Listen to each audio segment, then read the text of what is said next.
ഇതേ നല്ല കുരുമുളകൊക്കെ അരച്ച് വെച്ചൊരു ചിക്കൻ കറിയുടെ റെസിപ്പി കണ്ടാലോ? പെപ്പർ ചിക്കനൊന്നുമല്ല കേട്ടോ, പക്ഷേ കുരുമുളകാണ് ഇതിൻ്റെ മെയിൻ സംഭവം. അപ്പോൾ നമുക്ക് വീഡിയോയിലേക്ക് പോകാം കേട്ടോ. വെളിച്ചെണ്ണയും നെയ്യും കൂടെ ചൂടാക്കാൻ വേണ്ടി വെച്ചിട്ടുണ്ട്. അതിനകത്തേക്ക് ചെറിയ ജീരകം, വലിയ ജീരകം, ഏലക്കായ, ഗ്രാമ്പൂ എല്ലാം കൂടെ ചേർത്തിട്ട് നല്ലപോലെ വഴറ്റുക. അതൊന്ന് ചൂടായി കഴിയുമ്പോൾ അതിനകത്തേക്ക് 2 വറ്റൽമുളകും കൂടി ചേർത്ത് കൊടുക്കണം കേട്ടോ. എന്നിട്ട് അതിനകത്തേക്ക് ഇഞ്ചി, വെളുത്തുള്ളി, പച്ചമുളക് ചതച്ചതും കൂടി ആഡ് ചെയ്യുക.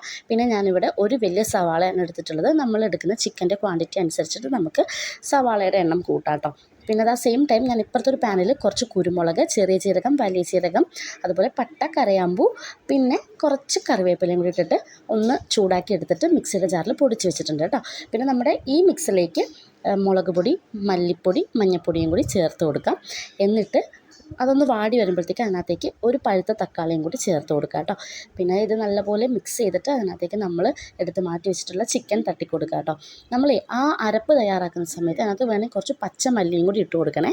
അപ്പോൾ മല്ലിപ്പൊടി നമുക്ക് വേണമെങ്കിൽ മല്ലിപ്പൊടിയുടെ അളവ് കുറച്ച് കുറയ്ക്കാം. പിന്നെ നമ്മളൊരു 15 മിനിറ്റ് അടച്ച് വെച്ച് വേവിച്ചതിന് ശേഷം തുറക്കുമ്പോഴത്തേക്ക് നമ്മൾ ഈ പൊടിച്ച് വെച്ചിരിക്കുന്ന കുരുമുളകിൻ്റെ ആ മിക്സിനകത്തേക്ക് ആഡ് ചെയ്ത് കൊടുക്കുക കേട്ടോ. എന്നിട്ട് വീണ്ടും ഒരു 5 to 6 മിനിറ്റ് ഒന്ന് അടച്ച് വെച്ച് വേവിക്കുക. തുറന്ന് കഴിയുമ്പോഴത്തേക്കും നമ്മൾ നല്ല തിക്കായിട്ടുള്ള തേങ്ങാപ്പാൽ ഇതിനകത്തേക്ക് ഒഴിച്ചു കൊടുക്കുക കേട്ടോ. എന്നിട്ട് വീണ്ടും ഒന്ന് അടച്ച് വെച്ചിട്ട് ഒരു 2 to 5 മിനിറ്റ്സ് ഒന്ന് വേവിച്ച് കഴിയുമ്പോഴത്തേക്കും നമ്മുടെ നല്ല അടിപൊളി ചിക്കൻ കറി റെഡി ആയിട്ടുണ്ട് കേട്ടോ. ഇനി നമുക്ക് കുറച്ച് കറിവേപ്പിലയൊക്കെ ഇട്ട് ഗാർണിഷ് ചെയ്തിട്ട് സെർവിങ് പ്ലേറ്റിലേക്ക് മാറ്റാം. എനിക്ക് ഇത് ഭയങ്കരമായിട്ട് ഇഷ്ടപ്പെട്ടു. ഇവിടെ എല്ലാവർക്കും ഇഷ്ടപ്പെട്ടു. ഒന്ന് ട്രൈ ചെയ്ത് നോക്കണേ.